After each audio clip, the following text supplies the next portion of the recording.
चीन में मचा हड़कंप, तिब्बत से लेकर बीजिंग तक मचा कोहराम। दक्षिणी चीन सागर में भारत की एंट्री से चीन रह गया हक्का बक्का। चीन के नजदीकी पोर्ट के नजदीक तैनात हुई भारतीय मिसाइल। दोस्तों, वियतनाम और चीन के बीच जो विवाद है वह केवल जमीनी सीमा का ही नहीं बल्कि समुद्री सीमा का भी है। अब दोस्तों, हाल ही में एक वीडियो वायरल हुआ है जो कि चीन और वियतनाम के बीच की सरहद का है, जिसमें चीन के सैनिक वियतनाम की तरफ पत्थर फेंक रहे हैं, छोटे बच्चों की तरह। वहीं बात करें ये चीन के बच्चे सैनिक किस पर पत्थर फेंक रहे हैं, तो जो वियतनाम की गरीब मजदूर है जो अपनी सरहद में रहकर वियतनाम की जो नदी है उसके चारों तरफ सीमेंटिंग कर रहे हैं, क्योंकि बारिश के मौसम में जब जबरदस्त बारिश होती है तो ये आसपास के पहाड़ खिसक कर नदी के अंदर चले जाते हैं, जिस वजह से नदियां बहुत ही ओवरफ्लो हो जाती है और वियतनाम को बाढ़ जैसी मुसीबतों का सामना करना पड़ता है।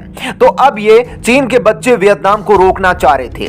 हालांकि अब आप सोच रहे होंगे कि ये गोली भी चला सकते थे, तो दोस्तों गोली चलाने के लिए दम चाहिए, क्योंकि चीनियों को पता है जितने भी बार आज तक उन्होंने वियतनाम की तरफ गोलियां चलाई है उसके बाद वियतनाम के सैनिकों ने चीनियों की जमकर ठुकाई करी है। हालांकि इस घटना से आपको इस बात का अंदाजा लग गया होगा कि चीन और वियतनाम के संबंध कैसे हैं। भारत से भी बदतर है, क्योंकि भारत के साथ तो सिर्फ जमीनी विवाद है, वियतनाम के साथ तो चीन का जमीनी विवाद भी है और समुद्री विवाद भी है, और उसके अलावा कई सारे द्वीपों को लेकर भी विवाद है। लेकिन दोस्तों, अब आप सोच रहे होंगे कि यह सब मैं आपको क्यों बता रहा हूं, तो दोस्तों भारत से इसका सीधा संबंध है। दोस्तों, हुआ यह है कि भारत के रक्षा मंत्री राजनाथ सिंह कुछ दिनों पहले वियतनाम के दौरे पर थे, और इस दौरे का मकसद है वियतनाम को खतरनाक हथियार बेचना। इस हथियारों की लिस्ट में दो महत्वपूर्ण हथियारों के नाम आ रहे हैं। पहला, बरमोस मिसाइल। दरअसल दोस्तों, वियतनाम काफी लंबे समय से भारत की बरमोस मिसाइल को, उसके परीक्षण, उसकी मारक क्षमता को देख रहा है, ऑब्जर्व कर रहा है, क्योंकि चीन का खतरा लगातार वियतनाम के सर पर मंडरा रहा है। वियतनाम की सेना बड़े स्तर पर खतरनाक हथियार खरीदना चाहती है ताकि चीन को टक्कर दी जा सके। दरअसल दोस्तों, भारत से बरमोस मिसाइल को खरीदने के पीछे वियतनाम का एक बड़ा कारण यह भी है कि वियतनाम ने केवल वियतनाम में नहीं बल्कि पूरे विश्व ने यह देखा है कि जैसे ही अक्टूबर माह में भारत ने बरमोस मिसाइल लद्दाख सीमा पर तैनात करी थी, उसके बाद से ही चीनी मीडिया ग्लोबल टाइम्स ने तबाही मचाई थी। बरमोस मिसाइल की तैनाती से ही चीन की पैंट गीली हो गई थी। अब यही खबर देख वियतनाम भी बरमोस मिसाइल खरीदना चाहता है, ताकि दक्षिणी चीन सागर और वियतनाम चीन की सीमा पर दोनों जगह चीन की हालत बुरी की जा सके। इसके लिए वियतनाम भारत से दो हथियार चाहता है, एक जो हमला करने के लिए और दूसरा जो खुद की रक्षा करने के लिए हो। हमला करने में सबसे बेस्ट है बरमोस मिसाइल, और काफी लंबे समय से भारत वियतनाम के बीच इसको लेकर बातचीत चल रही है। कहा जा रहा है कि रक्षा मंत्री राजनाथ सिंह जी वियतनाम पहुंचे तो इस मामले पर समझौता होगा। दूसरा, रक्षात्मक हथियार। दरअसल दोस्तों, वियतनाम चीन की वायुसेना के लड़ाकू विमान और उनकी क्रूज मिसाइलों से बचने के लिए भारत से Akash next generation defence system खरीदना चाहता है। अब दोस्तों, आप सोच रहे होंगे कि जो आकाश सिस्टम है इसकी रेंज लगभग 90 किलोमीटर के आसपास होगी, तो क्या यह वियतनाम के लिए बिल्कुल सही साबित होगा? तो दोस्तों, इसका उत्तर है हाँ, क्योंकि यदि दोस्तों आप वियतनाम और चीन को विश्व के मानचित्र पर देखोगे तो आपको पता चलेगा कि चीन और वियतनाम की जो सरहद है वह ज्यादा बड़ी नहीं है, वह काफी छोटी है। ऐसे में भारत से Akash next generation missile defence system के 3 से 4 सिस्टम वियतनाम खरीदकर अपनी पूरी बॉर्डर पर बिछा सकता है और चीन की मिसाइल लड़ाकू विमानों को आराम से टैकल कर सकता है।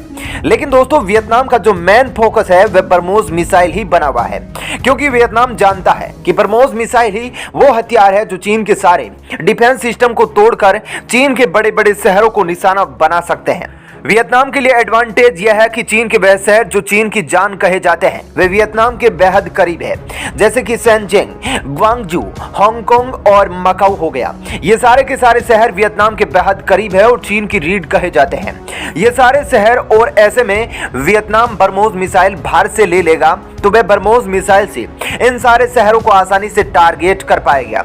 अब दोस्तों, भारत दरअसल ऐसा इसीलिए कर रहा है क्योंकि जिस तरह से पिछले कुछ सालों में चीन ने भारत की घेराबंदी करने की कोशिश करी है वह भारत की आंतरिक सुरक्षा और बाह्य सुरक्षा के लिए बहुत बड़ा खतरा है। जिस तरह से चीन भारत के पड़ोसी देशों विशेष रूप से पाकिस्तान को आए दिन मिसाइल डिफेंस सिस्टम, लड़ाकू विमान, जंगी जहाज और ड्रोन बेचकर भारत पर दोनों तरफ से दबाव बना रहा है, ये देख अब भारत ने भी चीन की मांद में घुसने की पूरी कसम खा ली है, जिसके तहत अब भारत ने फैसला करा है कि भारत और दक्षिणी चीन सागर में चीन के कट्टर दुश्मन देश जैसे कि वियतनाम और फिलीपींस को भारत की सबसे खतरनाक मिसाइल बरमोस बेची जाएगी। अब दोस्तों यहाँ पर भारत चीन पर वही दबाव बनेगा जो चीन पाकिस्तान के सहारे भारत पर बनाता है।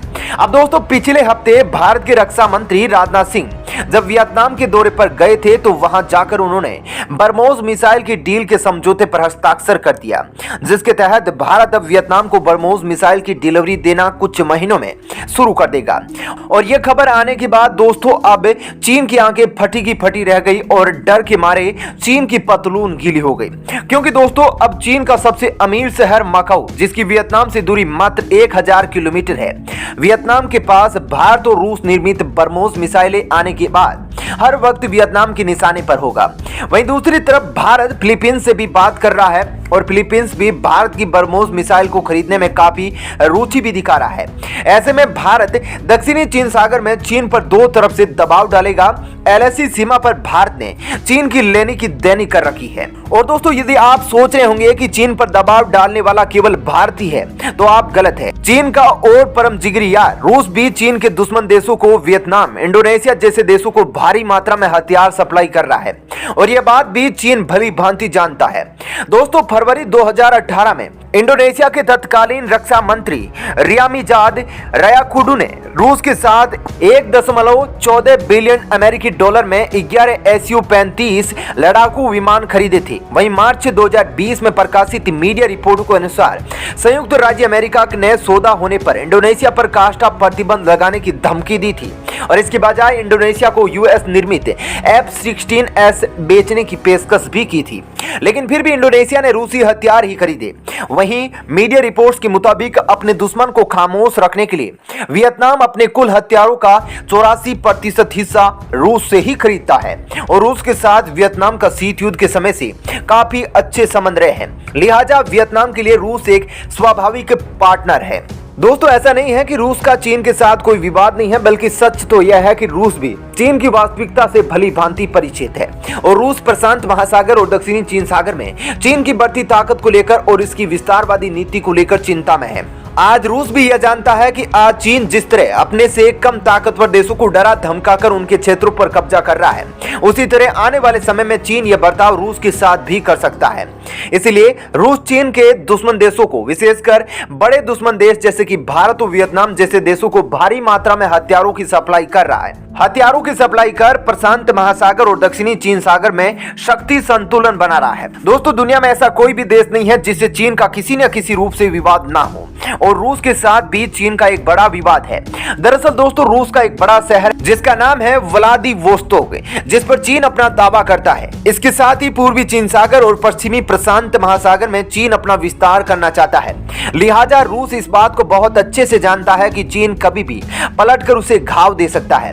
दोस्तों इसका प्रमाण तब मिला जब हाल ही में तकरीबन 3 महीने पहले चीन की एक सोशल मीडिया पर एक लेख जो कि चीनी भाषा में लिखा हुआ था वह वायरल हो गया, जिसमें चीन की विस्तारवादी नीति का पूरा विवरण लिखा हुआ था।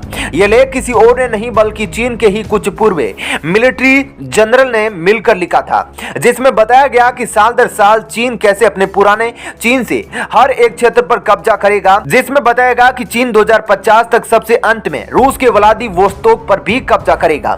दोस्तों जिस तरह भारत और रूस मिलकर सीधे नहीं बल्कि अप्रत्यक्ष तौर पर चीन को घेरने की प्लानिंग बना रहे हैं, उस पर आपकी क्या राय है? आप अपनी राय हमें कमेंट बॉक्स में लिखकर दे सकते हैं। जय हिंद, जय भारत।